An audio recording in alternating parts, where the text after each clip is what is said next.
Kalau ingin mendapatkan Lailatul Qadar, hindari dua perkara. Jangan sibuk mencari tanda-tanda dan jangan sibuk mencari tanggal ganjil. Anda tidak akan dapat. Tapi sibukkan, hidupkan 10 malam terakhir Ramadan, pasti kita dapat. Ulama sudah memerinci tentang masalah tanda-tanda kalau malam itu Lailatul Qadar, baik sebelum, baik sedang atau sesudah.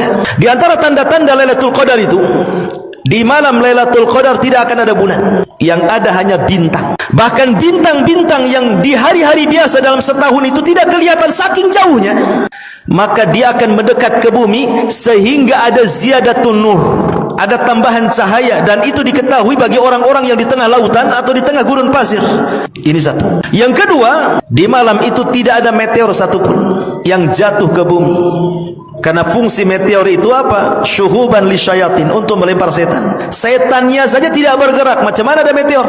Malam itu tidak akan Anda dapati meteor satupun yang jatuh satu dunia ini. Karena malam itu malam salam keselamatan. Kemudian juga yang ketiga, kata Nabi SAW, Lailatus Samha, malamnya tenang-tenang sekali. Ya, tidak terlalu panas, tidak terlalu dingin, bagi yang sehat. Kemudian juga, apakah harus seperti itu? Maksudnya cuacanya sepoi-sepoi, angin tidak terlalu kencang, senang. Enggak, terkadang Lailatul Qadar pun bisa terjadi dengan hujan deras.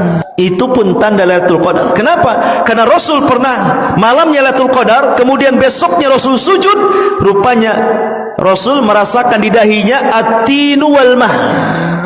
Jadi ada apa namanya, air dan tanah yang menempel di dahi. Maknanya malamnya hujan, sehingga tidak mesti cerah gitu cuaca Lailatul Qadar. Bisa saja terjadi hujan deras malam itu Lailatul Qadar. Tapi walaupun hujan deras tidak membahayakan, tidak ada angin kencang, ya hujan-hujan gitu saja.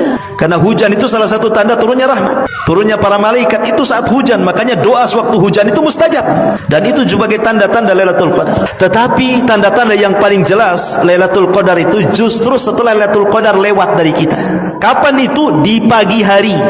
Malamnya Lailatul Qadar, paginya itu tanda-tanda yang paling jelas. Apa itu? Anna syamsa la syia'a fi, matahari cahayanya tidak terlalu menyorot, maknanya sedikit redup sehingga kita bisa melihatnya. Imam Ibnul Qayyim memberikan alasan kenapa matahari di malam Lailatul Qadar itu kok cahayanya berbeda dengan setiap hari terbitnya. Ada 3 alasan kata beliau. Yang pertama, karena malam Lailatul Qadar itu penuh dengan malaikat, sehingga di pagi hari malaikat itu mereka naik ke langit. Dan malaikat itu tercipta dari nur cahaya, dan cahayanya inilah yang menghalangi cahaya matahari, sehingga cahaya matahari ke bumi terhalang dengan cahaya malaikat, makanya agak redup. Yang kedua,